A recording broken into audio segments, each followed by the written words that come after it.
van a permitir un momento en Mundovisión, pero no puedo resistir. Buenas noches desde Madrid, es que no estamos solos aquí, amigos de México, Ecuador, Colombia, Argentina, Chile, Perú, Uruguay, Islas Bahamas, repúblicas centroamericanas y caribeñas que probablemente no se han levantado todavía y que verán esta emisión en diferido. Boa noite per la misma razón, República Federativa do Brasil. Bonjour la France, la Belgique, la Suisse, buongiorno fratelli d'Italia y muy especialmente dobre rano Česká República. Tenemos un compañero alumno de la República Checa que no se sabe dónde está, pero está en la República Checa. Gracias a todos por estar aquí o en cualquiera de estos países. Voy a hablarles de la antimasonería. Me gustaría leerles una cosa. La masonería es en gran parte responsable de que el satanismo esté ahora presente en Occidente como no lo había estado nunca. Existe un vínculo fortísimo entre masonería y posesión diabólica. La masonería es del bando de Satanás y me consta que la adoración a Satanás en las logias es un hecho. La ideología de género es el gran instrumento utilizado por los masones para arrancar lo que queda en la sociedad de cristianismo. El peligro de la masonería no se reduce a su relación con el culto a Satanás, sino que esta secta está detrás del intento de destruir todo el orden religioso y civil y los principios cristianos que han contribuido a forjar la civilización occidental.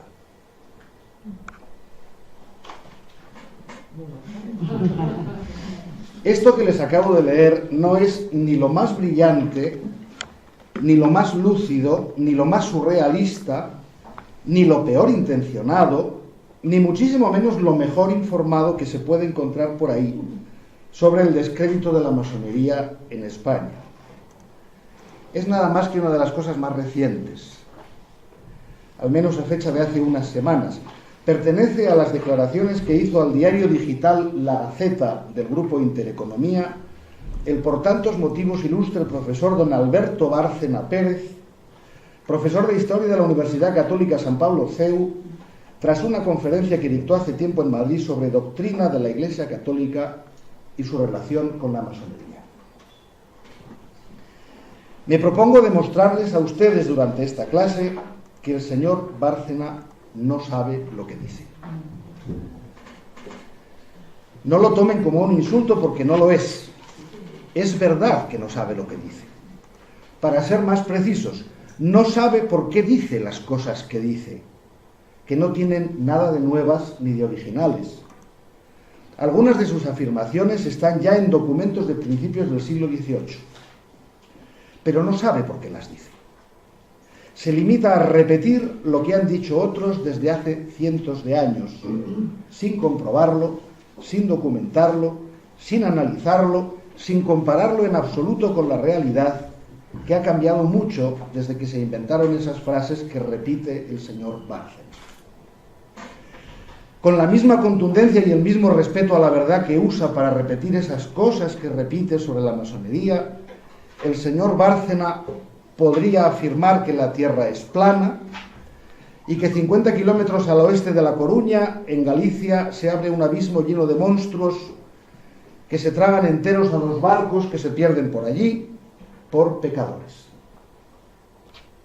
Esto mismo se decía completamente en serio hace unos pocos cientos de años. Nadie sabía entonces en la Edad Media que había lugares en el planeta que luego se llamarían Venezuela, México, Colombia, Ecuador, Perú y otros muchos, y que hoy estaríamos aquí en Madrid hablando con ellos y para ellos. Pues lo que dice el señor Bárcena es igual de sensato y fiel a la realidad. Pero lo repito, él no sabe ni lo que dice, ni por qué lo dice, ni quién inventó esas cosas que él repite en las conferencias que da. Lo que pretendo contarles hoy es cómo se construyen, sobre todo en España, esas cosas que dice el señor Bárcena. De dónde proceden, cómo se van elaborando, cómo los improperios se van acumulando a lo largo del tiempo y cómo llegan a cristalizar en ese disparate que les acabo de leer, y que ya no es un argumento, una crítica, un reproche sobre algo concreto, sino un puro delirio indigno de un profesor al que se supone que le pagan por explicar a los alumnos hechos constatables y no cuentos, sean de brujas o no lo sean. Cuentos que, repito esto porque es muy importante, él se limita a repetir sin saber de dónde salen ni por qué los dice. Digo que voy a contarles todo esto, sobre todo en España, porque la masonería española, aunque tiene muy claras peculiaridades, se parece en lo esencial a otras masonerías, tanto europeas como hispanoamericanas. Hay muchos puntos de semejanza, también los hay de distancia. Pero la antimasonería no. La antimasonería española tiene unas características propias que no se dan en ninguna otra, por lo menos con tanta intensidad, y que proceden de la historia de nuestro país, de su evolución social a lo largo de los siglos y de lo que podríamos llamar la deriva de su pensamiento político-religioso, como ahora veremos. Les pongo de un modo extraordinariamente resumido en antecedentes.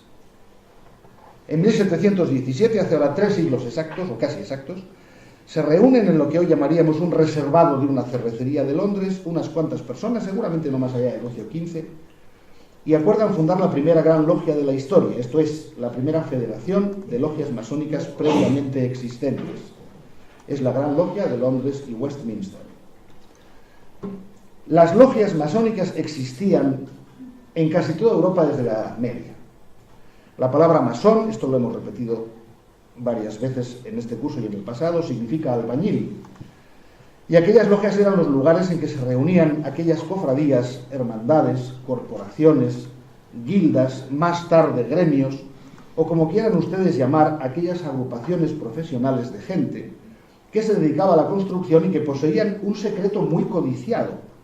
Sabían cómo levantar un edificio, un puente, un palacio y sobre todo una catedral, que era la edificación más prestigiosa de aquel tiempo, sin que se cayese, o al menos sin que se cayese demasiadas veces, lo cual era verdaderamente complicado.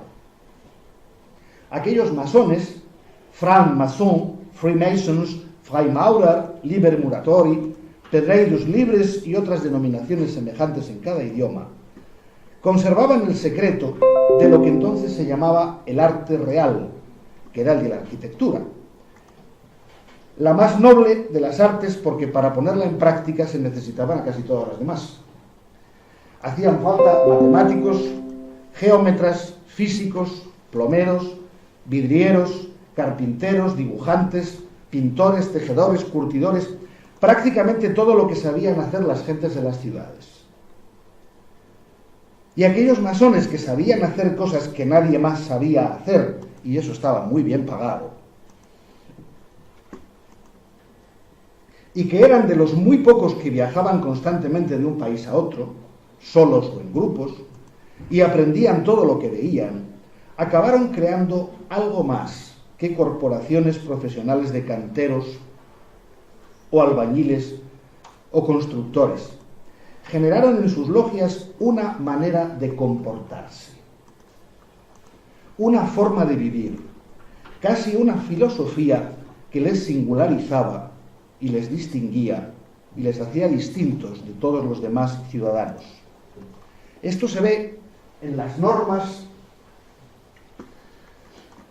estatutos y reglamentos que se daban a sí mismos y que nos dejan ver casi una sociedad aparte o una sociedad dentro de otra sociedad, en la que tenía mucha importancia la simbología, la tolerancia, la lealtad, el buen comportamiento moral y en determinados casos incluso la alquimia, el esoterismo y diversas variedades de lo que hoy llamaríamos investigación científica, que en realidad es lo que era. Todo esto dura hasta que en el Renacimiento dejan de construirse catedrales y ya cualquiera puede estudiar arquitectura en las universidades. El secreto de los masones deja de serlo y aquellos constructores medievales se quedan sin trabajo. Pero muchos de ellos, o algunos de ellos, dependiendo de los lugares, deciden no desaparecer, sino cambiar. Conservan la estructura de sus logias, su forma de relacionarse, su jerarquía interna, su forma de vida, su filosofía, sus costumbres, las ceremonias y ritos que habían ido elaborando a lo largo de los siglos y su manera de entender la vida, que era mucho más tolerante y comprensiva que la de la inmensa mayoría de sus conciudadanos. 14. Y decidieron admitir en las logias, en unos sitios de una manera y en otros de otra, a gentes que no pertenecían al oficio de la construcción, pero que sí querían participar de esa forma de ver las cosas, de esa exigencia moral, de esa búsqueda de la excelencia, como se dijo ayer, de ese humanismo, por entonces se inventa la palabra, y de esa espiritualidad profunda que tenían los masones. Son los que se llamaron masones aceptados. Y aquí llega lo fundamental. De los masones que se reúnen en aquella cervecería de Londres en aquella tarde del día de San Juan de 1717, hace ahora 3 siglos, muy pocos eran albañiles o arquitectos. ¿Quiénes eran aquellos y otros que se reunían en las logias? Pues eran burgueses, eran comerciantes, empresarios, militares, pero en una sorprendente cantidad de casos eran sabios. Filósofos, científicos, geógrafos, investigadores, pensadores, ilustrados que querían, que necesitaban encontrar un lugar y una organización en la que pudiesen hablar libremente, conversar, intercambiar ideas en libertad a salvo de la vigilancia de los dos poderes que se ocupaban de que la gente no pudiese hacer eso, que eran la policía y la iglesia. Aquellos masones, en primer lugar, aceptaban a todo el mundo que cumpliese sus normas de respeto, convivencia y tolerancia, sin preguntarles en qué Dios creían. Y tampoco tenía mayor importancia si eran partidarios de los Hannover o de los Estuardo o del despotismo ilustrado, del parlamentarismo incipiente, del elector de Sajonia o del de Baden-Württemberg. En las logias no se hablaba de religión ni de política. Eso estaba prohibido y lo sigue estando hoy. En las logias se buscaba el intercambio respetuoso de ideas, no la imposición de unas ideas sobre otras. Se buscaba que los que allí se reunían aprendiesen unos de otros, se hiciesen mejores personas, contribuyesen al perfeccionamiento de la sociedad sin el estorbo, porque era un estorbo, de las fidelidades políticas o de las creencias religiosas. Y así había católicos, judíos, calvinistas, presbiterianos, anglicanos y en algunos casos con toda naturalidad también musulmanes, porque lo importante no era en qué Dios creyesen ni cómo le llamasen, sino que aprendiesen de los demás, que se respetasen unos a otros y que contribuyesen todos juntos a hacer de este mundo un lugar algo más vivible. Eso, naturalmente, era un disparate. Eso no se podía consentir. La Iglesia Católica lo prohibió casi en cuanto se enteró. Aquello de que los católicos se reuniesen con los judíos y con los protestantes en amor y compañía, como si todos fuesen iguales, como si hubiese que respetar por igual a todas las personas sin tener en cuenta su religión, era una herejía imperdonable, más que nada porque socavaba la autoridad de la propia Iglesia. Ya se sabía que extra ecclesiam nulla salus, fuera de la Iglesia no hay salvación. Y además, aquellos sinvergüenzas hacían ceremonias.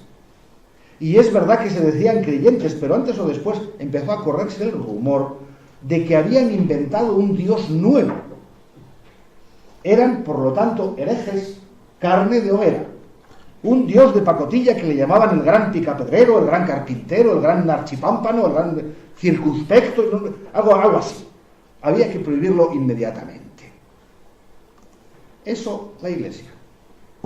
Y el poder civil, el rey o el príncipe, o el burgomaestre, o cualquiera que fuese la autoridad, que vivía en prácticamente toda Europa, la única relativa excepción era Inglaterra, la época del despotismo ilustrado, tenía serios motivos para alarmarse al ver cómo aquellos burgueses, que se llamaban a sí mismos masones, y aquellos nobles, que también se llamaban a sí mismos masones, nobles muchos de los cuales eran amigos del rey, y esto era lo más peligroso de todo, porque las únicas conspiraciones de las que nunca te enteras son las que preparan tus amigos. Se reunían con cierta periodicidad, con cierto misterio y ceremonia, se disfrazaban de albañiles, que hay que ver también, ¿eh? Y no estaba nada claro qué hacían allí metidos ni a qué se dedicaban. No lo controlaba la policía. No estaban nada claras las lealtades políticas y eso era demasiado pedir. También había que prohibirlo inmediatamente. Y lo prohibieron. De ahí que los masones se reuniesen en secreto, como en la Edad Media. Pero ya no buscaban preservar su secreto profesional, el de levantar catedrales. Ahora trataban de proteger, gracias al secreto, algo tan valioso y tan peligroso como la libertad de pensar. Como he dicho antes, la primera gran logia, es decir, la primera estructura organizativa seria de aquellos masones ilustrados, se funda en Londres en 1717. 6 años después, en el 23, se redactan y se aprueban sus primeras normas, las llamadas Constituciones de Anderson, de las que nos hablaba Javier hace un momento. En muy pocos años, el éxito de la masonería fue fulminante en toda Europa. Se puso de moda. Y la reacción de los poderes que se sentían amenazados fue igual de fulminante. En Holanda se prohibió la reunión de las logias en 1735. Estamos hablando de países que no son católicos. En Ginebra en el 36. En el 37 el rey de Francia, Luis XV, prohibió también la masonería, pero un poco de mentirijillas, porque él mismo, o eso se dice, había recibido los 3 grados de aprendiz, compañero y maestro en la logia que se había formado en la corte y que se llamaba la Chambre du Roi, la Cámara del Rey. Otras prohibiciones fueron apareciendo en diversos países hasta que en 1738, apenas 15 años después de las Constituciones de Anderson, Lorenzo Corsini, el ascénico y malhumorado Papa Clemente XII, publicó la Constitución Apostólica In Eminenti Apostolatus Specula, la primera bula pontificia contra los masones, en la que se les condenaba a la excomunión. Al año siguiente, en 1739, el cardenal Giuseppe Firrao, secretario del Estado del Vaticano, les condenaba sencillamente a muerte. ¿Para qué vamos a andar perdiendo el tiempo con tonterías? Pero vamos a ver. ¿Por qué? ¿Por qué la Iglesia prohíbe la masonería? ¿Con qué argumentos? O al menos con qué pretextos. Atiendan ahora, por favor, porque esto es esencial. En la bula de este Papa Corsini, Clemente XII, están los argumentos, de algún modo hay que llamarlos, esenciales que la Iglesia repetirá papa tras papa casi hasta hoy mismo. Son los siguientes. Primero, se reunían en conventículos y en secreto. Luego algo malo debían de andar haciendo. Evidentemente el Papa no sabía qué, pero seguro que era malo. Por cierto, esto de los conventículos a mí me fascina. Yo no sé si ustedes han estado alguna vez en un conventículo. Yo no. Tengo muchísimas ganas. Si alguno conoce un conventículo, por favor, que me pase la dirección. Porque tiene que ser maravilloso reunirse en un conventículo. Yo no me lo imagino. Pero bueno, conventículos. Segundo argumento del Papa Corsini. Entraban allí hombres de cualquier religión y secta, lo cual era evidente signo de herejía. Fuera de la Iglesia no hay salvación. 3. Cito textualmente. Han excitado en las almas de los fieles tan graves sospechas que la afiliación a tales sociedades es considerada por los hombres prudentes y honrados como signo de depravación y perversión. Traducción al castellano. Mucha gente dice que son malos. La lógica del argumento que puede usarse contra cualquier cosa o persona, siempre que uno tenga la suficiente desvergüenza como para atribuir a otros, no se sabe a quién ni a cuántos, hay gente que lo dice, lo que él mismo piensa y echarlo a rodar es tremenda. Su santidad estaba, fíjense bien en esto, legitimando la calumnia. Así de claro. Cuarto argumento, que es el fundamental. Con todo lo anterior, los masones ponían en peligro la tranquilidad de los estados al mismo tiempo que la salvación de las almas. Expliquémoslo más claramente porque esto es fundamental. Estamos juntos en esto desde hace muchísimos años. está diciendo el Papa Clemente a los reyes. Si vienen a por nosotros, van a por vosotros también. Si nos desobedecen a nosotros, os desobedecen a vosotros también.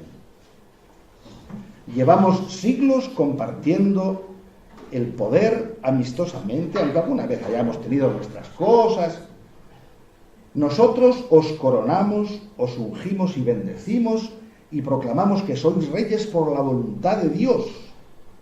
Vosotros, a cambio, nos protegéis, nos alimentáis, prohibís que se comercie con nuestras tierras y propiedades, nos libráis de impuestos, nos concedéis el monopolio de la enseñanza y os arrodilláis ante nosotros delante de todo el mundo. Somos cómplices desde Constantino el Grande.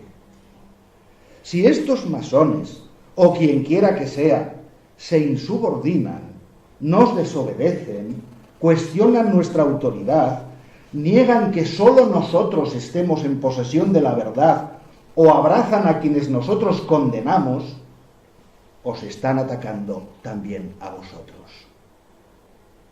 Y en realidad da lo mismo que seáis católicos romanos, protestantes, anglicanos, calvinistas o cualquier otra variedad de la cadena alimenticia del ser humano. Lo que os dé la gana, el poder es el mismo en todas partes. Así que más os vale tener cuidado.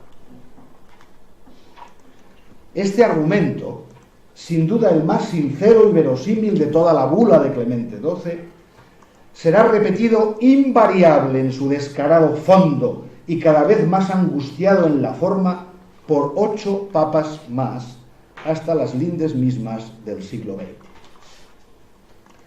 El efecto de la bula in eminenti de Clemente XII es distinto según los lugares. En Inglaterra no tiene ninguno. La aristocrática masonería británica logrará pronto que el rey o su familia, el rey desde Enrique VIII es a la vez jefe de la Iglesia anglicana, acepten la jefatura máxima de la propia masonería. Y así hasta hoy. Problema resuelto. En Francia, su efecto se atempera bastante por las pocas ganas de buscarse más problemas que tenía Luis XV. En lo que hoy es Alemania, depende de la voluntad de cada rey y príncipe, que había un montón. Y en realidad eso es lo que ocurre casi en todas partes. Pero en España es otra cosa. España, queridos amigos, es la tierra de María Santísima. Todos lo sabemos.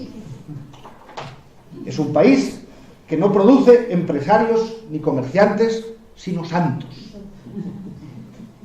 que apenas da sabios ni filósofos, pero en el que abundan los místicos. España es el país en el que el rey, cuando va por la calle, manda detener su carruaje para arrodillarse ante el paso de un párroco que lleva el viático detrás de un monaguillo que toca la esquila. España es el país que tiene la Inquisición más fuerte del mundo, Inquisición que se las ve y se las desea para distinguir entre la enorme cantidad de gente que ve visiones y oye voces a los santos de los farsantes, a los herejes de los alumbrados, que es como se les llamaba aquí ya en el siglo XVI. España es el país del mundo en el que más poder real y efectivo tiene en la sociedad la Iglesia Católica, más que en Italia. Y así ha seguido siendo hasta hoy. España es el país en el que se ha inventado una expresión popular que no existe en otros idiomas: ser más papista que el Papa. Y España gira ahora, en 1738, cuando Clemente XII escribe su panfleto, en su bula, en la órbita francesa, políticamente hablando. Tiene un rey francés que se llama Felipe, que es nieto de Luis XIV y que procura no pisar la calle por lo mal que huele la cochambre del país en ruinas. Ese rey melancólico y depresivo, Felipe V, intenta reformas ilustradas, pero en realidad deja el gobierno en manos de su segunda esposa, la indescriptible Isabel de Farnesio, y de su ministro preferido, Giulio Alberoni, cardenal de la Santa Chiesa Romana. España obedecerá al Papa. España perseguirá a la masonería. La persecución comienza en realidad unos años después, cuando el siguiente Papa, Próspero Lorenzo Lambertini, o sea, Benedicto XIV, siga los pasos de su antecesor y promulga la bula Providas Romanorum Pontificum de 1751. El nuevo Papa Lambertini repite la condena y excomunión de su antecesor, muchas veces copiando sin disimulo las mismas frases. Esto no es una costumbre de los chicos de bachillerato de ahora, lo de copiar y pegar de Wikipedia, ya lo hacían los papas, es una vieja costumbre vaticana. Y ordena de nuevo los argumentos contra la masonería. Repito, argumentos contra la masonería. ¿De qué se nos acusa? Que son los siguientes. 1. En la masonería se reúnen hombres de todas religiones, eso está mal. 2. Lo hacen en secreto, eso está peor. 3. Los reunidos juran preservar ese secreto mediante fórmulas terribles. Bueno, bien. 4. Esas sociedades no son menos contrarias a las leyes civiles que a las normas canónicas, ya que toda reunión que no está expresamente autorizada está prohibida. Es la misma advertencia que Clemente XII: quien ataca a la Iglesia ataca al Estado y al revés. Por eso se pide expresamente la ayuda del brazo secular, de las Fuerzas Armadas, que dependen del poder civil. Y 5. Otros príncipes la han condenado ya, lo cual es un argumento desde luego maravilloso. Y 6. Esas sociedades gozan de mal concepto de las personas prudentes y honradas. En España, el nuevo rey Fernando VI no tarda ni mes y medio en reaccionar. Como consecuencia, el primer texto legal antimasónico y constatable que se publica en España y que tiene un decisivo interés para este análisis es la ordenanza promulgada por el rey el 2 de julio de 1751, que comienza así. Esto lo escribe el rey Fernando II. Bueno, bien, lo firma. Hallándome informado de que la invención de los que se llaman francmasones es sospechosa a la religión y al Estado, y que como tal está prohibida por la Santa Sede bajo excomunión, y también, en segundo lugar, por las leyes de estos reinos, que impiden las congregaciones de muchedumbre, no contando sus fines e institutos a su soberano, tal. Vamos viendo algunas cosas. La primera es que la persecución a la masonería en España comienza por orden del rey, como no podía ser de otro modo, pero por instigación eclesiástica. El primer y más importante argumento de Fernando VI para prohibir la masonería es la condena pontificia. Sin esta es casi impensable imaginar que el rey hubiese usado contra las reuniones masónicas las normas civiles contra las congregaciones de muchedumbre. Imagínense ustedes a su majestad prohibiendo también, si quería, las bodas y los bautizos, que son congregaciones de muchedumbre.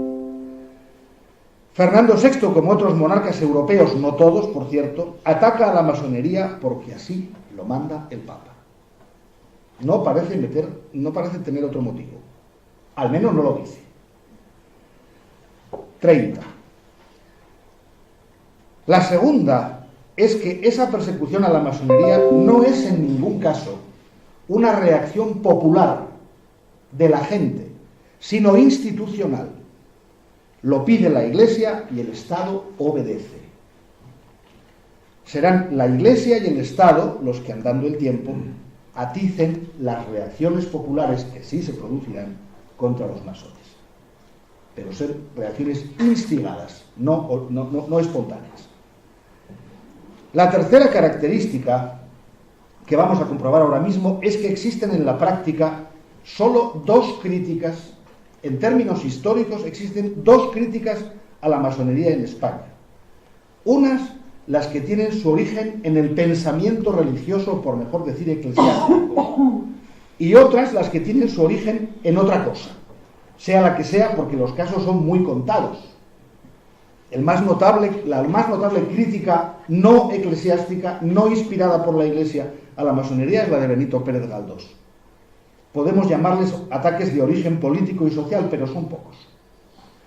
Y la cuarta característica, la más importante, y la que sin duda haría hoy muy feliz al profesor Alberto Bárcena, es que ambas clases de ataques a la masonería, las de origen político y social, pero sobre todo las de origen eclesiástico, no menguan jamás, ni cambian. A lo largo de los tiempos se van agregando dicterios, improperios injurias, bueno, en fin, cosas negativas, siglo tras siglo, al enorme memorial de agravios, pero rarísima vez se cae uno de la lista, por más que pasen siglos y se queden esos improperios viejos u obsoletos. Es un rencor acumulativo.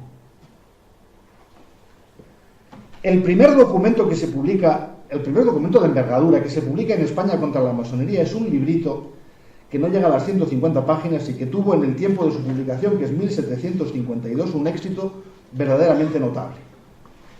Su título abreviado es Centinela contra francs masones, y su autor es un curioso fraile franciscano, misionero en Asia y también revisor de la Inquisición. Era un ilustrado, granadino, se llamaba José Torrubia.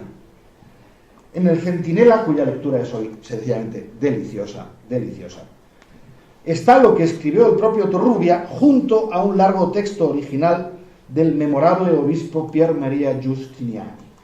Este inmenso Giustiniani era benedictino, consultor de la Inquisición, naturalmente italiano, obispo en lo que hoy es la diócesis de Ventimiglia-San Remo, y llegó allí gracias a que Benedicto XIV lo sacó del obispado de Saona, en la isla de Córcega, donde lo querían matar. Había dedicado 15 años a dejar bien clara su intransigencia y sobre todo su mala leche.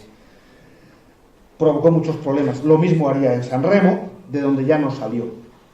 En su pastoral, que inspira claramente al librito este de Torrubia, Giustiniani aturde al lector con una enorme cantidad de citas de santos, de papas, de evangelios, para cargarse de razón o de autoridad en cualquier cosa.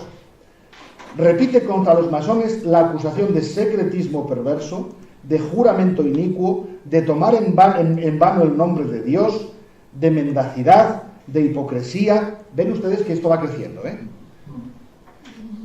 Y de algo maravilloso que le copia Torrubia y que ahora veremos. Hasta se permite algún arrebato de orgullo ofendido con la terminología de los masones.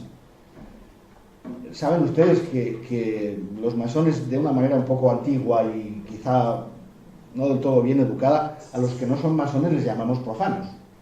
Y es exacto, es decir, yo soy un profano en física cuántica. Pues un señor que no es masón es profano en masonería. Pues dice Giustiniani, ¿cómo podrá aguantarse que a nos y a todos los que no somos francs masones nos llamen profanos? Esto cabe en pechos cristianos.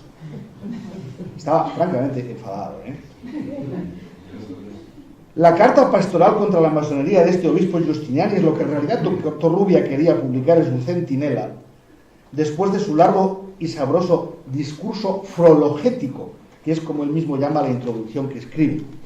Torrubia no duda en recurrir a la más burda calumnia para asustar a los ignorantes y azuzarlos contra los francmasones. Dice que un amigo suyo que vive en París le ha contado que son sodomitas, porque en sus reuniones solo hay hombres. Esto era verdad en el siglo XVIII, solo había hombres. Pero ¿qué habría que decir entonces de los conventos de franciscanos como él? O de los coros de los canónigos en las catedrales. Luego habla, de nuevo porque lo ha oído por ahí, esto es maravilloso, de cierto brebaje que les dan cuando hacen el juramento y que les añuda el secreto a la garganta. Esto es España, señoras y señores, queridos amigos. Imagínense ustedes a un teólogo alemán de los tiempos de Kant tratando de convencer a los alemanes de que a los masones les daban una poción mágica que les impedía contar lo que veían o lo que les pasaba. Lo tiran al Rin. Y además es que lo han hecho muy bien. Pero lo que obsesionaba a Torrubia, quien asegura que se infiltró en la masonería para conocerla desde dentro, bueno, en fin, es el secreto. Siempre a vueltas con el secreto. Algo andarán haciendo mal cuando tanto se esconden, dice. ¿Y qué es lo que escondían los masones? Eso Torrubia no lo sabe. Pero como es secreto, tiene que ser malo. Repite 100 veces. Lo que pasa es que él mismo, que era en realidad un ilustrado, es un español del siglo XVIII que sabía botánica, Él mismo se da cuenta de que ese argumento no aguanta un soplido. Si todo lo que se guarda en secreto es malo, las deliberaciones de los cónclaves tendrían que ser cosa del demonio. Y los consejos de administración de las empresas, en fin. Pero Fraile del siglo XVIII, como es, se atreve a intentar un argumento más sólido que eso de cómo es secreto tal. Y se le ocurre el impresionante, inolvidable argumento de los negros y los gallos. Gallos. Gallina y gallo. El argumento es este, y leo lo que dice Torrubia porque no es posible mejorar este texto. Dije que hasta ahora no sabemos la característica malignidad de los francmasones, al mismo tiempo que los califico por malos. Porque los negros verdaderamente son negros, sin que hasta ahora sepamos cuál es el origen radical de su color. Y los gallos cantan ciertamente a determinadas horas, y hasta ahora no sabemos por qué lo hacen. Pero hasta hoy nadie ha negado tal color a los negros ni tal canto a los gallos, por la ignorancia de los principios de que uno y otro proceden. Así, los francmasones podrán ocultarnos lo que ellos saben y han jurado no decirnos, pero no lo que vemos. Ya sabemos su color y su canto. Por eso conocemos que son malos. Por lo que nos ocultan, sospechamos que son peores. Este monumento a la lógica, en el que a Torrubia solo le falta decir que los masones tienen cara de malas personas y que por eso merecen ser quemados en la hoguera, es superado por poco, y completado por el insuperable obispo Giustiniani, quien no tiene el menor problema en escribir esto que sigue. Los que son fieles y verdaderos hijos de la Iglesia deben obedecer sus determinaciones sin adelantarse impíamente a tomar conocimiento de los fines que nuestra Santa Madre ha tenido en esa prohibición. Y principalmente cuando su santidad asegura expresamente que ha prohibido la congregación, secta o compañía de los francmasones por razones que él tiene y que el mismísimo pontífice sabe. El que no obedece a la Santa Iglesia debe reputarse por étnico y publicano, como dice San Mateo. Ahí está. Esta es la clave esencial de toda la argumentación masónica española, antimasónica española de origen eclesiástico, que no religioso, como acabamos de ver, que es la abrumadoramente mayoritaria. Porque lo digo yo, que soy el Papa. Porque lo digo yo, que soy obispo y mi jefe es el Papa. Porque lo digo yo, que tengo el control absoluto sobre lo que es verdad y sobre lo que no lo es. Pronto veremos que esta línea de pensamiento, si es que a eso se le puede llamar línea de pensamiento, experimentó adherencias, pero nunca se alteró hasta ahora mismo casi, en ese tronco esencial. Giustiniani añade un argumento más que, aun a riesgo de aburrirles, no puedo dejar de citar, porque es de esas cosas que te dejan aplastado en la silla, sin aliento, y pensando que algo te han puesto en el vino que te hace ver visiones. Esto es lo que dice el señor obispo Giustiniani para condenar a los masones en segunda convocatoria. Basta solo saber que el vicario de Jesucristo así lo ha juzgado, prohibiendo esa secta, para que todos los que se precian de católicos cristianos y tienen el carácter de nuestra verdadera religión, crean que la congregación o compañía de los francmasones es intrínsecamente mala e impía.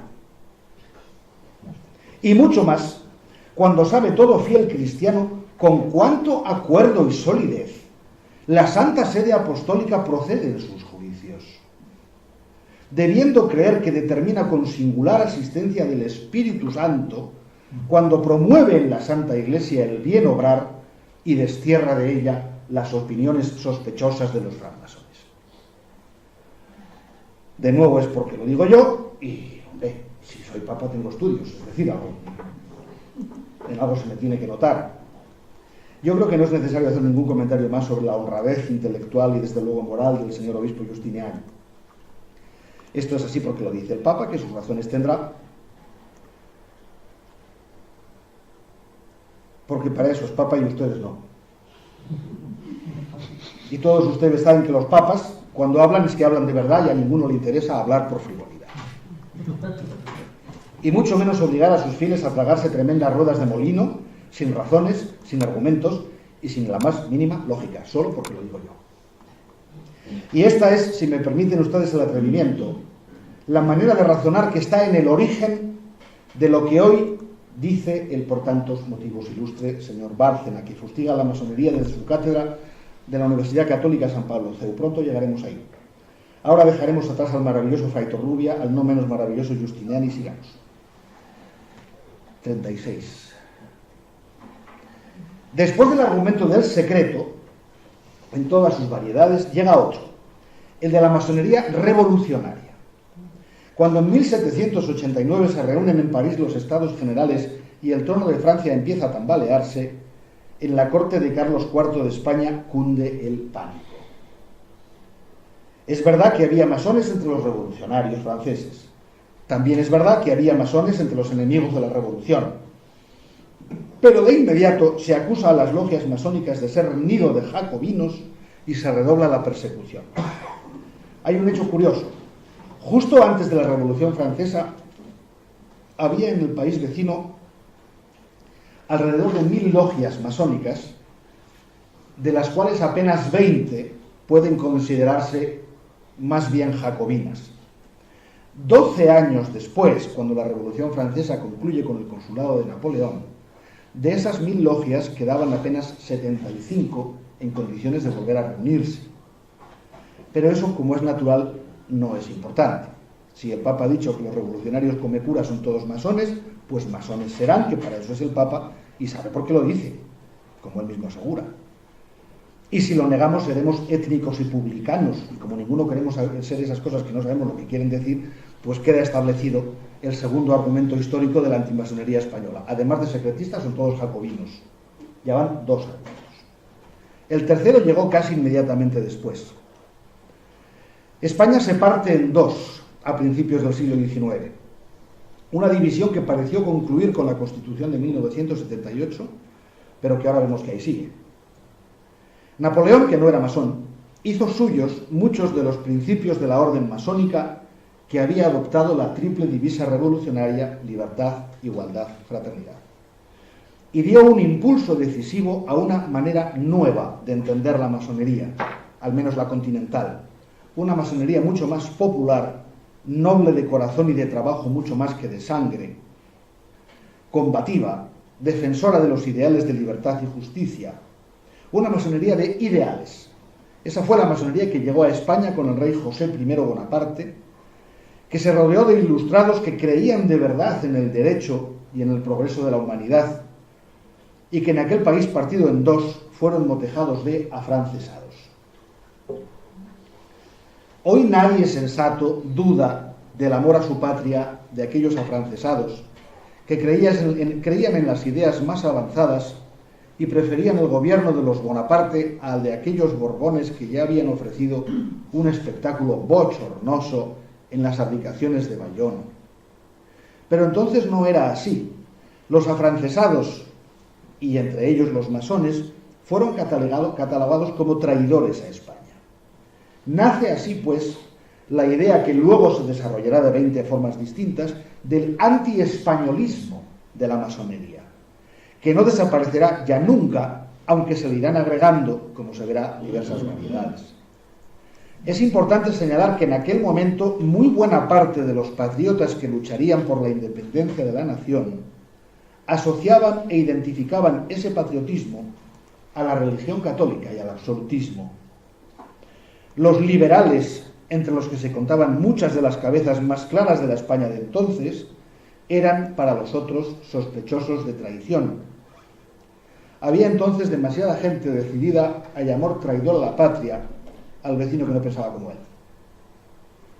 Eran los tiempos, como decía ayer mismo el ilustre Joan Francesc Pont, en que la España blanca, que era el color de los sanbenitos que ponía la Inquisición a los que iban a arder en la hoguera, gritaba: «Viva la religión, muera la nación», y combatían con toda su alma a la España negra, que era el color de las levitas que se ponían los estudiantes, los abogados, la gente instruida y, por decirlo de una vez, los que muy pronto se iban a llamar liberales.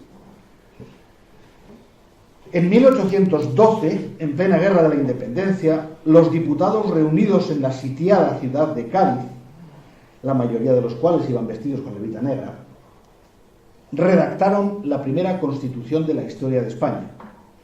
Entre ellos había ilustres masones, como Agustín de Argüelles, el sacerdote Diego Muñoz Torrero, José María Queipo de Llano, conde de Toreno, el geógrafo Isidoro Antillón, el ilustre jurista José María Calatrava, el ecuatoriano José María Lequerica, o el letrado y ex cura Manuel Antonio García Herreros, llamado el Numantino, entre bastantes más. Ni todos los liberales eran masones, ni todos los masones eran del grupo liberal. Pero es innegable que buena parte de la Constitución de 1812 está impregnada de los grandes principios masónicos. El célebre discurso preliminar de la Constitución de 1812 es obra de Agustín de Argüelles. El maravilloso artículo 6 dice así: el amor a la patria es una de las principales obligaciones de todos los españoles y asimismo el ser justos y benéficos. Benéficos. Es casi una cita literal y cabe creer que sentimental, de la hermosa frase en que los masones en nuestras tenidas calificamos a los trabajos recién concluidos de justos y perfectos. Argüelles no se atrevió a tanto y puso benéficos, y le quedó precioso. Secretistas, revolucionarios, antiespañoles y ahora liberales. Hasta ahí iba el catálogo en 1812. Y esto último no era ninguna broma, porque el liberalismo, doctrina que ha sido condenada formalmente por la Iglesia hasta bien entrado el siglo XX, ¿quién nos lo iba a decir hoy?, proponía no solo la libertad de pensamiento dentro de un orden, sino la liberación de las llamadas manos muertas, es decir, la desamortización de los bienes eclesiásticos. Dice Richard Hare en su libro España y la Revolución del siglo XVIII que al llegar el siglo XIX, entre el 35 y el 40% de todas las tierras cultivables de España estaba en manos de la Iglesia. Entre el 35 y el 40% de todas las tierras de España, en las que se podía sembrar algo. Y esas tierras, como las de la nobleza, estaban fuera del mercado, no se podían comprar ni vender. Esto, en términos sencillos, era condenar a la pobreza perpetua a un país cuya población no dejaba de crecer. La Iglesia jamás perdonó la desamortización ordenada en 1836 por Juan Álvarez Mendizábal, es decir, la expropiación de inmensas extensiones y edificios propiedad de la Iglesia para que la economía española fuese del siglo XIX y no del siglo XVI, como hasta entonces. Y es que Mendizábal, además de liberal, era masón. ¿Para qué quería más la España reaccionaria? El siglo XIX vio nada más empezar la independencia de las naciones que España seguía controlando en Hispanoamérica.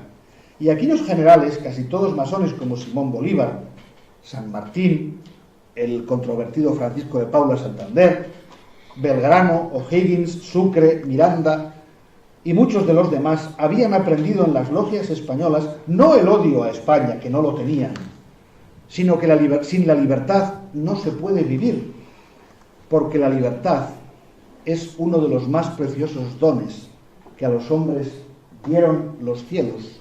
Con ella no pueden igualarse los tesoros que encierra la tierra ni el mar encubre. Por la libertad, así como por la honra, se puede y se debe aventurar la vida. Esto decía Cervantes por boca de Don Quijote. Eso impulsó a los libertadores americanos.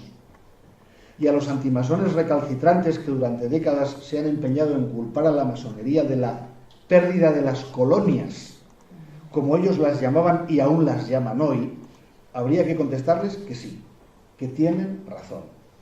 Que naturalmente, de no haber sido por la masonería, hoy España seguiría siendo propietaria de los virreinatos de Nueva Granada, del Río de la Plata y del Pirú, como se decía entonces, y los galeones seguirían llegando a Cádiz, mes sí y mes no, cargados de oro y plata y custodiados por el navío anfibio portaaeronaves Juan Carlos I, buque insignia de nuestra armada.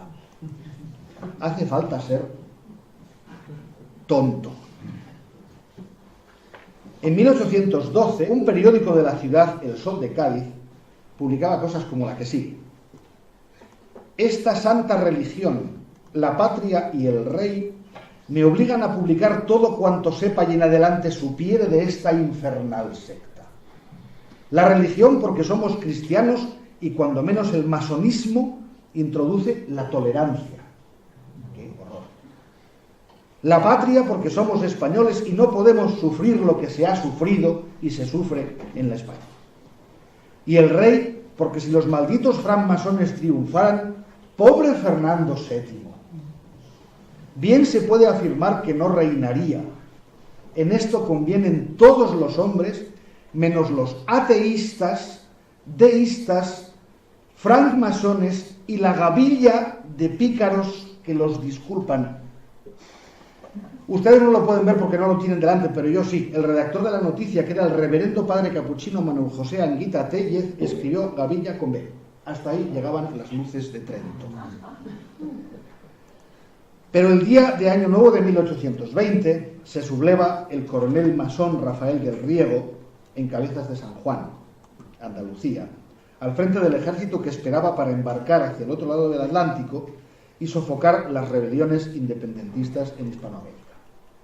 En marzo, Fernando VII está rodeado en su palacio y no tiene más remedio que firmar el famoso manifiesto que ha pasado a la historia como uno de los monumentos universales al cinismo y a la cobardía.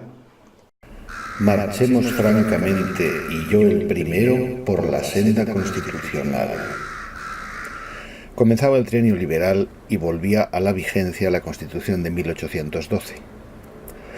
Medio siglo después, Benito Pérez Galdós, con el que no me voy a meter mucho porque era un golfo genial y desde luego sincero, recrearía aquellos 3 llamados años en uno de sus episodios nacionales, El Grande Oriente. El protagonista, Salvador Monsalud, que no es ni mucho menos un servil o un persa, como se llamaban los partidarios del absolutismo, dice lo que sigue: antes me dejaré matar que contribuir a este desorden y figurar en una sociedad que es un hormiguero de intrigantes, una agencia de destinos, un centro de corrupción e infames compadrazgos, una hermandad de pedigüeños. Y es solo el principio. Galdós, por medio de sus personajes o hablando él directamente, hace un retrato brutal, feroz de la masonería de los años 20 del siglo XIX, aunque también se puede leer aplicada a la de su propio tiempo. El talento de Galdós eleva las burlas anteriores hasta el sangrante escarnio. Esta crítica es fundamental, primero porque añade una acusación más, que es la de la conspiración para el propio beneficio. Y en segundo lugar, porque es de las poquísimas que no tienen su origen en el pensamiento religioso o eclesiástico. Galdós era un comecuras de tomo y lomo. No le molestaban de la masonería los secretos, su liberalismo, su supuesto antiespañolismo ni la monserga de que quería acabar con la religión, cuando 9 de cada 10 masones eran creyentes. Lo que le subleva es su mediocridad, su falta de rigor y de ética, todo aquello que adoptó en aquellos 3 años, el que se convirtiera en un mecanismo para medrar y para que los mediocres quitasen el puesto a los más preparados gracias al amiguismo y al compadreo. Es decir, exactamente lo mismo que había ocurrido con los gobiernos absolutistas. Ustedes están echando de menos, sin duda, un ingrediente muy famoso en este cocido: el judaísmo. El famoso contubernio judeomasónico que definió el general Franco tiene su origen muy atrás, en el siglo XVIII, pero es en el XIX cuando florece con más fuerza. El XIX es un siglo claramente antisemita en todo el mundo, tanto en Europa como en América. Y ya se sabía que los masones usamos, dentro de la metáfora general de la construcción, imágenes y símbolos tomados de la Biblia, como la leyenda del arquitecto Hiram, las columnas del templo de Salomón, la cronología que llamamos de la verdadera luz y otras cosas parecidas. En aquel caldo, a la retahíla ya conocida de secretistas, filosofistas, herejes, liberales, ilustrados, revolucionarios, antiespañoles, conspiradores y ya puesto, si ustedes quieren, sodomitas y drogadictos también, como decía el padre Torrubia, solo le faltaba el añadido de judíos. El problema era que en España había pocos judíos. Como diría el general Narváez, tiempo después, cuando le decían que tenía que perdonar a sus enemigos, decía, es imposible, los he matado a todos. En España, en el primer tercio del siglo XIX, hay pocos judíos, pero eso es un problema menor. Lo que importa no es lo que la gente sabe, sino lo que la gente cree. Y a fin de cuentas, todo el mundo se había puesto a hablar de los judíos, por supuesto mal. Así que el que luego sería arzobispo de Valencia, el clérigo integrista Simón López García, fraile oratoriano, escribía en su Despertador Cristiano Político, qué título para un libro, Despertador Cristiano Político, que los judíos se encontraban al frente de la secta masónica. El Papa Pío IX califica a la masonería de sinagoga de Satán en su encíclica Etsi Multa de 1873. Los nombres que difunden esa idea en España son sencillamente incontables. Félix Sardá y Salvain, Josep Torrás i Vallès, el terrible antisemita Peregrín Casabó, Marcelino Menéndez y Pelayo no dudan en atribuir el levantamiento de Riego en Cabezas de San Juan a las logias de Cádiz, poderosamente secundada por el oro de los insurrectos americanos y de los judíos de Gibraltar. ¿Qué tendrían que ver? Bueno. En la pérdida de las colonias intervienen directamente los judíos, según el mismo autor, en connivencia con los masones. No es nada difícil encontrar la alarma del complot judeo-masónico en periódicos españoles como los carlistas El Correo Español de Madrid, El Correo Catalán de Barcelona, el integrista El Siglo Futuro, la revista jesuítica El Mensajero del Sagrado Corazón de Jesús y muchos más. La identificación de la masonería con el judaísmo, cosa que podéis ver en la imagen con toda claridad, fue enormemente popularizada por la difusión de una de las más monumentales patrañas del conspiracionismo universal, los célebres protocolos de los sabios de Sion. Un panfleto elaborado a principios del siglo XX por la policía secreta del zar de Rusia, plagiando otro panfleto francés contra Napoleón III y una mala novela alemana, todo eso de los años 60 del siglo XIX. Era simplemente un pastiche. El objetivo de la Ochrana, que así se llamaba la policía secreta del zar, era convencer al mundo de que efectivamente existía una organización judía mundial y secreta que buscaba el control del planeta a través de la masonería. El fraude se descubrió muy pronto, en 1921, gracias a un periodista del diario Times, que encontró el libro francés del que habían copiado aquel cuento los policías rusos. Luego apareció la novela alemana. No sirvió para nada. Los protocolos se tradujeron a más de 20 idiomas, se vendieron millones de ejemplares, porque mucha gente prefirió creer una manifiesta mentira, porque le resultaba útil para sus ideas o sus planes. Los nazis, desde luego, los dieron por buenos y en ellos apoyaron también el Holocausto. En Bielorrusia pasó lo mismo y perdieron la vida 60.000 personas.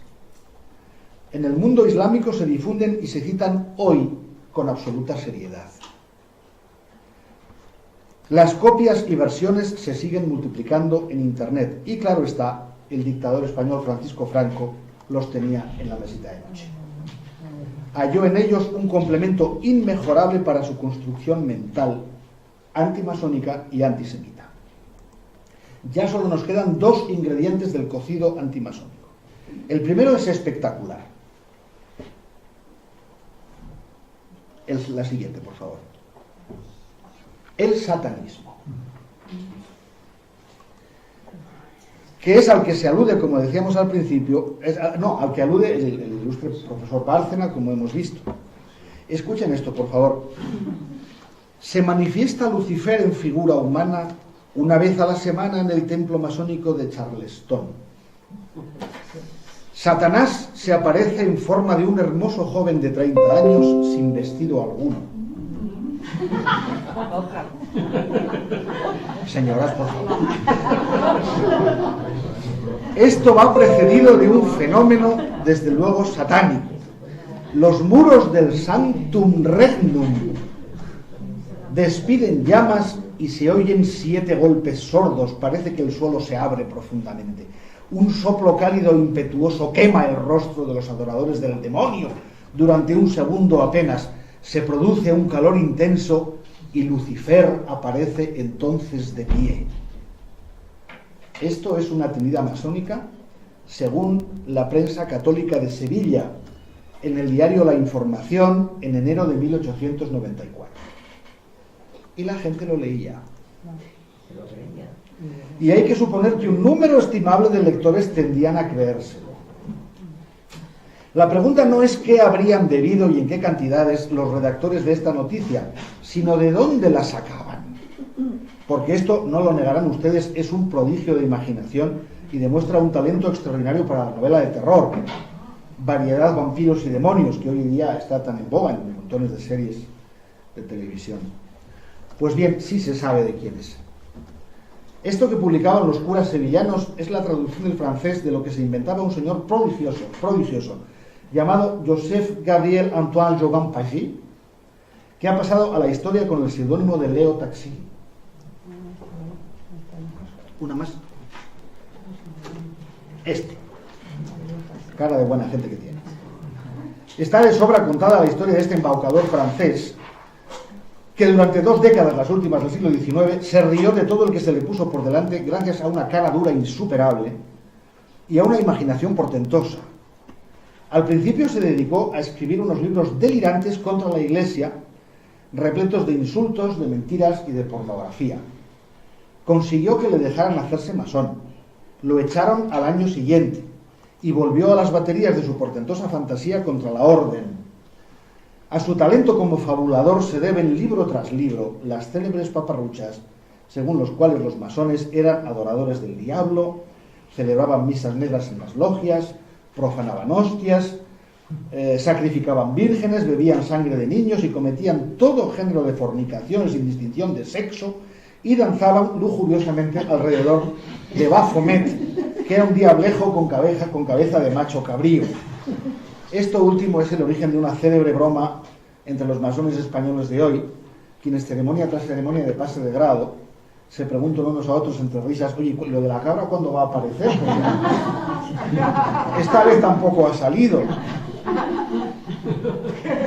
Es bien conocida la invención de Leo Taxil del famoso palladismo masónico, aún más rebuscada desde el punto de vista asatanasado, y de la jamás vista Diana Vaughan, lideresa de aquel cuento inventado por el histrión francés. No la vamos a repetir, pero sí merece la pena hablar del famoso Congreso Antimasónico Internacional, celebrado en Trento, tenía que ser en Trento, entre el 26 y el 30 de septiembre de 1896. Aquella reunión, una iniciativa exclusivamente católica en la cual la estrella absoluta fue Taxil, fue organizada por la llamada Liga Antimasónica Internacional y presidida por el obispo de la diócesis de Trento, Eugenio Carlo Baluzzi.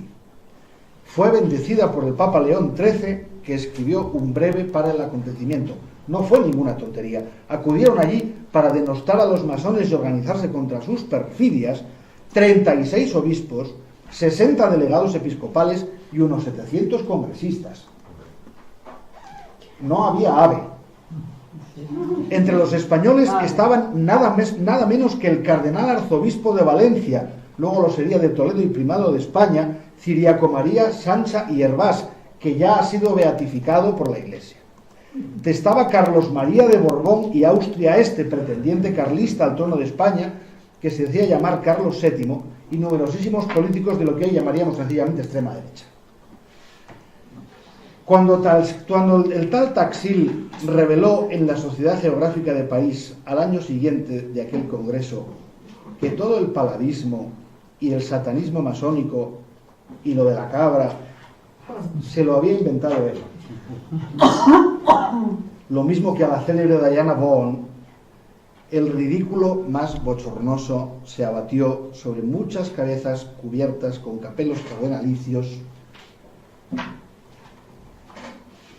y hasta con el solideo blanco, porque parece que León XIII llegó a recibir en audiencia privada al sinvergüenza de Taxil. Pero fue un ridículo momentáneo. La Iglesia decidió que la defensa de la fe importaba menos que la verdad de los hechos.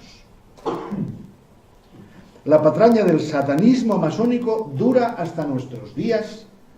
Hemos dicho al principio que no prescribe ninguna de las acusaciones, se van acumulando unas a otras. Dura hasta nuestros días, como podemos comprobar gracias a las sapientísimas e informadísimas palabras de don Alberto Bárcena, profesor de Historia Contemporánea en la Universidad de San Pablo CEU. Y no es el único. Hay una cosa que me gustaría que quedase clara. Hasta ahora, desde mediados del siglo XVIII, la antimasonería española ha usado elementos, cuesta trabajo llamarlo argumentos, diferentes, disociables entre sí, distintos. Cosas que se pueden separar y discutir, si acaso, de una en una. Eso estaba a punto de dejar de ser así. Y esta es la peculiaridad de la antimasonería española. En el siglo XIX, la Iglesia sufre una de las convulsiones más graves de toda su historia. Sucede lo impensable. Al menos en Italia, la connivencia histórica entre el altar y el trono, entre el poder civil y el poder eclesiástico, se rompe. Los italianos deciden unificar sus numerosos reinos en una sola nación, que se llamaría Italia. Y eso significaba quitarle a la Santa Sede sus posesiones temporales. Las guerras de unificación italiana terminan en 1870. ¿Y a quién le echa la culpa Pío IX, el último Papa Rey, de aquel despojo?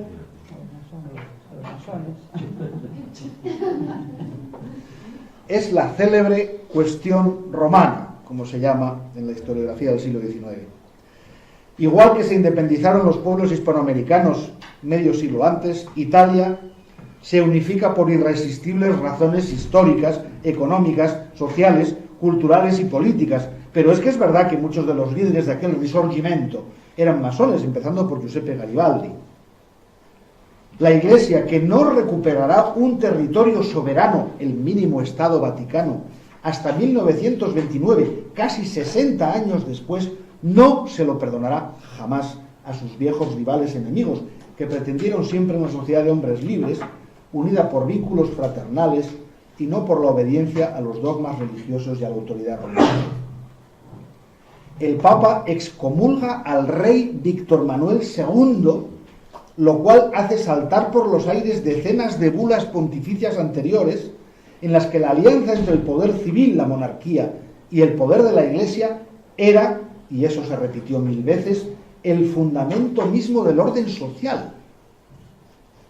Conclusión: la Iglesia pisa el acelerador en sus diatribas antimasónicas. La terrible y brillantísima encíclica Humanum Genus de Gioacchino Pecci, Papa León XIII, el documento pontificio más duro y mejor construido de todos los tiempos, el Papa va mucho más allá de las simples sospechas de sus mediocres antecesores, se difunde con extraordinaria rapidez e intensidad. Antes eran condenas, reprobaciones, burlas, epítetos. Ahora es la guerra. Es la guerra. Y los católicos españoles se alistan. También ellos pisan el acelerador antimasónico. Se alistan con más furia que nadie. Más papistas que el Papa. España está viviendo uno de los momentos más convulsos de toda su historia. La caída de Isabel II, el efímero reinado del rey masón Amadeo I de Saboya, una república con 4 presidentes en 11 meses, la restauración de Alfonso XII y una depresión económica muy seria. Con la nación hecha un desastre en todos los órdenes imaginables, un grupo no nutrido, pero sí muy brillante, de personas se aglutina en torno a una causa: el carlismo. Ya varias veces derrotado, pero no muerto. Y en torno también a una idea: la reacción, que es como el nombre que ellos mismos adoptan, contra quienes en su opinión han llevado a España a 2 metros del precipicio, a veces a 2 metros más allá. Su síntesis ideológica, aparte de la defensa de la causa dinástica, era un odio, no tiene otra palabra, hacia el liberalismo, el constitucionalismo y, por encima de todo, contra la masonería. Su identificación con la Iglesia, con aquella Iglesia humillada, airada y también furiosa contra los masones por lo que había pasado en Italia, era absoluta, militante y apasionada. El integrismo reaccionario español tiene un padre innegable en el erudito Marcelino Menéndez y Pelayo, católico intransigente y defensor de una España imperial de tintes románticos, a cuyo definitivo almacenamiento en el pasado no se resignaba. Pero Menéndez y Pelayo era un alma cándida en comparación con los demás. Al menos en su discurso es posible encontrar aún, cuesta pero se puede, si no argumentos demostrables, al menos algunas causas concretas. Pero en aquellos años, en el emergente mundo integrista, hasta eso sobraba ya. Se había fraguado una amalgama terrible.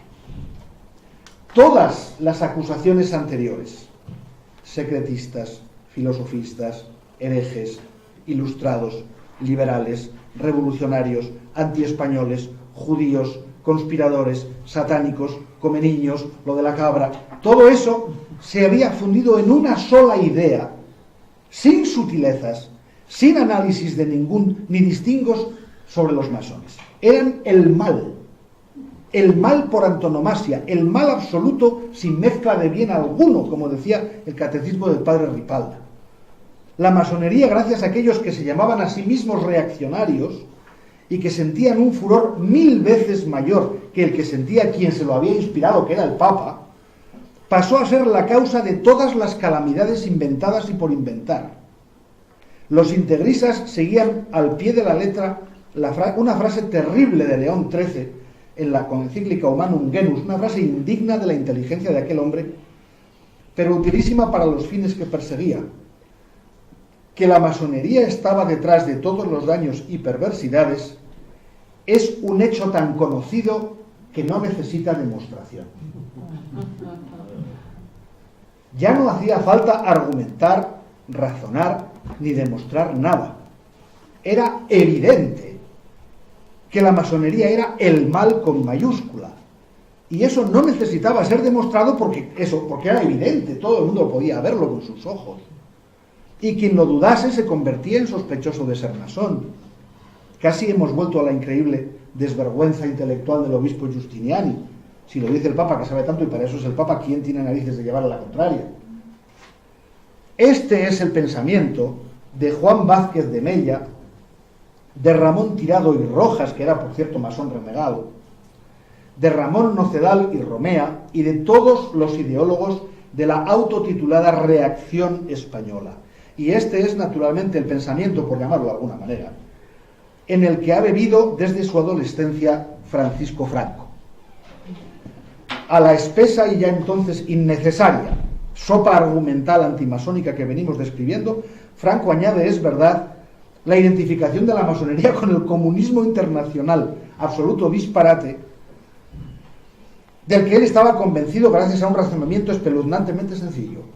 Si la masonería, traidora a la patria, encarnaba y prohijaba todos los males que históricamente se habían abatido sobre España, que era el dogma esencial del integrismo reaccionario de Mella, Nocedal y los demás, forzosamente tenía que estar también conchavada con el comunismo, el socialismo, el anarquismo, además de con el judaísmo y el liberalismo falaz y trasnochado, el capitalismo y lo que fuese, daba igual. Pero sobre todo con el comunismo. Franco ponía sus obsesiones encima de la mesa con mucha facilidad. Que todo aquello fuese contradictorio entre sí no tenía la menor importancia. Era una verdad evidente que no necesitaba demostración. Y quien lo dudase se convertía en sospechoso. Hay una fuerte carga personal en esto. Franco odiaba a su padre por haber abandonado a su madre, a la que él adoraba, y su padre era masón. Franco detestaba a su hermano Ramón por ser mucho más popular y bastante más guapo que él, y su hermano era masón. Franco, según todo lo... Falta el papel, pero es lo único que falta, había intentado ser admitido en las logias por 2 veces, y las 2 veces fue rechazado. Al odio antimasónico procedente del integrismo, reaccionarismo ideológico, se había añadido pues un rencor personal. De ahí la célebre ley de la que hablábamos ayer, sobre la represión de la masonería y el comunismo toda vez, del 1 de marzo de 1940. De ahí los 70.000 expedientes que se guardan en el archivo de Salamanca contra masones, sospechosos de ser masones, y familiares y amigos de masones que cometieron el delito, porque era delito, de no denunciarlos y que fueron duramente castigados por ello. De ahí los miles de muertos. Se ha repetido muchas veces la cifra de 16.000 sin que haya estudios concluyentes sobre esto. Los miles de muertos, en todo caso, que dejó tras de sí aquello que, más que una decisión ideológica o política, era manifiestamente una obsesión patológica. Esta obsesión, que no lo abandonó jamás, en sus últimas palabras en público el 1 de octubre de 1975, volvió a citar a la añosa conspiración masónico-izquierdista en contubernio con la subversión comunista terrorista en lo social. Resultó ser, por fuerza de la dictadura, extraordinariamente contagiosa aquella obsesión. Para agradar al caudillo no había nada más útil que significarse en la furia antimasónica. Esto produjo literalmente miles de libros, folletos y discursos en los que personajes del más variado calibre, posición, relevancia y procedencia ensayaban contra la masonería unos discursos que competían entre sí en lo que podríamos llamar nocedalismo. Esto es, una virulencia ciega. A ver quién dice contra los masones la barbaridad más gorda. Valía todo, no había límite. Es más, había premios por inventar burradas. Y eso es lo que produce al fin lo que deseaban Torrubia y Giustiniani casi 200 años antes. Que el recelo, o mejor todavía el odio a la masonería, calase no en las instituciones, sino en la sociedad. Hoy es perfectamente, en España, perfectamente posible ser comunista, anarquista, separatista, ateo, gay, transexual, socialdemócrata, protestante o cualquier otra cosa de las que Franco detestaba. Hasta del Barça se puede ser. Esto naturalmente es una broma, que me perdonen los del Barça. Pero sigue siendo un problema ser masón. Hay numerosos y hermanas hoy que prefieren que no se sepa que son masones porque podrían tener problemas en su trabajo, con sus amigos o con su familia. Yo no puedo hacerles una foto a ustedes y publicarla. Porque ¿qué van a decir? ¿Según quiénes? El odio africano que sentía Franco hacia la masonería fue al final lo único que le salió bien a aquel señor. ¿Y por qué? En su encíclica Humanum Genus de 1878, un León XIII furioso porque de Italia le había quitado a la Iglesia sus estados pontificios, critica con toda elocuencia y hace responsable a la masonería de males tan inicuos y tan demoníacos como la libertad de expresión en medios escritos u obras de teatro, el cine todavía no se había inventado, la libertad religiosa, la moral laica, por más que estuviese culturalmente fundamentada en la cristiana, la separación de la Iglesia y el Estado, el divorcio y, por último, la educación laica. Eso es lo que a León XIII, en 1878, le parece cosa del mismísimo demonio y prueba de lo criminales que eran los masones de su tiempo. Vale. Pues bien, todos, absolutamente todos estos conceptos que el Papa Pecci le parecían en 1878 el preludio de la llegada del anticristo al mundo de la mano de la masonería, todos esos conceptos fueron reconocidos, admitidos en su existencia inevitable y en no pocos casos asumidos por la propia Iglesia en el Concilio Vaticano II, de cuya clausura se acaban de cumplir 51 años. Todos, sin excepción. Tanto los que la Iglesia pasó a defender después de haberlos vituperado,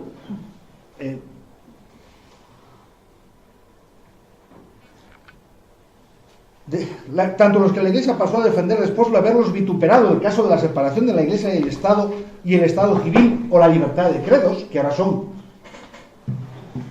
algo asumido por Roma, como aquellos que no le gustaban tanto, como por ejemplo la enseñanza laica o el divorcio.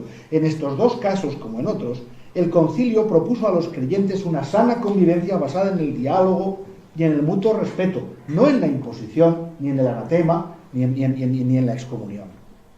La asunción por la Iglesia romana en 1965 de principios y evidencias que solo 80 años antes le parecían a León XIII obra de Satanás e influjo directo de la masonería, hizo que la Iglesia rectificase o anulase sus repetidas, furibundas y 1000 veces copiadas condenas hacia la orden masónica? Nunca en ningún caso. En el concilio, el obispo mexicano Sergio Méndez Arceo intentó que se tratase la cuestión con honestidad. Casi lo tiran al Tíber. Lo más que se logró, y eso 2 décadas después del concilio, fue la eliminación del famoso Canon 2335 del Código de Derecho Canónico promulgado por Benedicto XV hace un siglo, en 1917, canon en el que se decretaba la excomunión late sentencia expresamente contra los masones. Esa condena es eliminada en el siguiente código, el del 25 de enero de 1983, en el que Juan Pablo II castiga con interdicto a quienes dirijan o pertenezcan a asociaciones que maquinen contra la Iglesia, pero ya no da nombres, ya no se refiere a nadie en concreto. Pero es que 10 meses después de la promulgación del Código de Derecho Canónico, en noviembre del mismo año del 83, el entonces gran inquisidor de la Iglesia, cardenal Joseph Ratzinger, hace pública una declaración sobre la masonería que firma el Papa Juan Pablo II, en la que se reiteraban y se repetían las condenas anteriores, porque la Iglesia es santa y no se puede equivocar, y en la que se ratificaba la prohibición para los católicos de iniciarse en la masonería si no querían que se les negase la comunión. En resumen, desaparecen las causas de la condena, porque la Iglesia las acepta como realidades e incluso las asume como propias, pero la condena se mantiene y se ratifica. ¿Cómo puede ser esto? Pues miren ustedes, yo no lo sé. No lo entiendo. Es como si un juez condenase a alguien a cadena perpetua por haber matado a otro, y luego cuando se demuestra que el acusado era inocente, el juez le dice, pues vas a seguir en la cárcel porque no habrás sido tú, pero sigues teniendo cara de mala persona. Solamente hoy, hace unos cuantos meses, se ha producido un acontecimiento de trascendental importancia en este aspecto. Un cardenal de la Iglesia Católica, Gianfranco Ravasi, publicaba en el diario italiano Il Sole 24 Ore un artículo en forma de carta en el que se tendía la mano cauta, pero franca y amistosamente a los masones, en atención a la enorme cantidad de valores comunes entre el catolicismo del siglo XXI y la masonería. Es la primera vez que esto pasa en 300 años.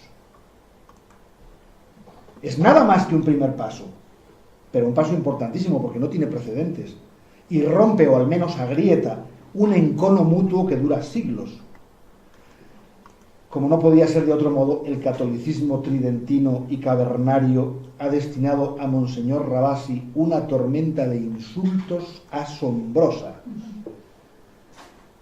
El trueno más suave ha sido el epíteto de traidor, y en esa tormenta no podía faltar, como es lógico, la voz del por tantos motivos ilustre y benemérito profesor Alberto Bárcena, de quien ya hemos hablado hoy un par de veces, y que no ha excomulgado al cardenal por la única razón de que no le dejan hacerlo. Vivimos en un país en el que la identificación entre conservadurismo político y militancia católica sigue siendo abrumadoramente mayoritaria. No existe prensa conservadora de envergadura que no esté teñida de sumisión episcopal. España es el único país de Europa, junto con Polonia, en el que pasa esto. Seguimos identificando ateo o laico con rojo, algo inaudito en el resto del mundo civilizado. Así, numerosísimos líderes de opinión de esta corriente política ultracatólica, identificada con la extrema derecha, siguen atacando a la masonería tan solo y nada más porque hacerlo es, o les han dicho siempre que es, de buenos cristianos. Pero no saben por qué lo hacen. Lo manda la Iglesia, punto. No hay nada más que razonar, que pensar ni que discutir. Si la Iglesia tiene manía a los masones, sus razones tendrá. Este es un argumento de hoy. Alguien le está diciendo cosas muy bonitas por ahí atrás. Sus razones tendrá, y usted se calla, que decía Giustiniani, cuando se les argumenta que esas razones no son tales. que la propia Iglesia las desarmó una por una en el Concilio Vaticano II, sencillamente les da igual. No varían un milímetro su posición. Quizás es que seguimos teniendo cara de malas personas. Yo sé que la tengo, pero ustedes a lo mejor no. Pero nos tienen condenados al infierno y a la compañía del mismísimo demonio sin posibilidad de revisión de causa. Da igual lo que hagamos. Somos el mal, somos la herencia del concepto de mal absoluto, sin mezcla divina alguno, que se definió en la redacción de principios del siglo XX. Por eso les decía al principio que estoy íntimamente convencido de que el profesor Alberto Bárcena no sabe en realidad lo que dice ni por qué lo dice. No es capaz de exponer de dónde procede su viejísimo odio a la masonería. No lo ha pensado nunca.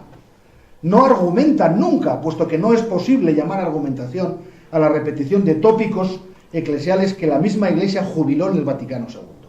Se limita a dar por hecho, por sabido y por sentado, que como todo el mundo sabe sin necesidad de que se lo demuestren porque es evidente, la masonería es perversa. Eso es lo que le han enseñado a creer desde niño la Iglesia cuya fe profesa. Eso es, como quizá diría él, lo que le manda a creer Dios. Lo mismo le pasaba a Ricardo de la Cierva, o le pasa hoy al ancianísimo cura Manuel Guerra y a tantos más. Aunque, perdón, les juro a ustedes que esto no estaba preparado, ¿eh? Yo traigo este texto escrito desde ayer. Hay algunos casos muy curiosos de honestidad intelectual antimasónica que no tenemos, por desgracia, tiempo de tratar aquí hoy porque es tarde. Solo les propongo un nombre. Si quieren leer un libro radicalmente antimasónico escrito por una persona que argumenta, que analiza, que formula sus acusaciones usando la cabeza y no las tripas, aunque las formule desde el catolicismo más radical, lean ustedes el libro El secreto masónico desvelado de José Antonio Ullate Favo. Pero es una excepción. La práctica totalidad de los antimasones españoles del siglo XX y XXI, los Vidales, Ciervas, Guerras, Bárcenas, perdón por lo de Bárcenas, de toda laya y condición, no argumentan nunca, no razonan, no distinguen entre los ingredientes de ese espeso, indigesto, plúmbeo y tantas veces contradictorio cocido antimasónico al que se ha llegado después de 3 siglos. Eso es lo que ha durado la identificación de la masonería con la idea del mal puro, redondo, sin fisuras ni matices, un mal total y compacto, homogéneo e inanalizable, un mal simple como el mecanismo de un chupete, ideado para fanáticos integristas incapaces de pensar con una mente simple como el mecanismo de un chupete. Yo les pido a ustedes que hagan una cosa: no se comporten como ellos. Es decir, no me crean. No den por bueno todo esto que yo les he dicho. Piensen por su cuenta. Lean, investiguen si les interesa este asunto. Pero no se traguen a cucharadas lo primero que les dice un señor que se sienta a hablar en una mesa, porque entonces estamos haciendo lo mismo que hacen y han hecho los del equipo contrario desde hace 3 siglos.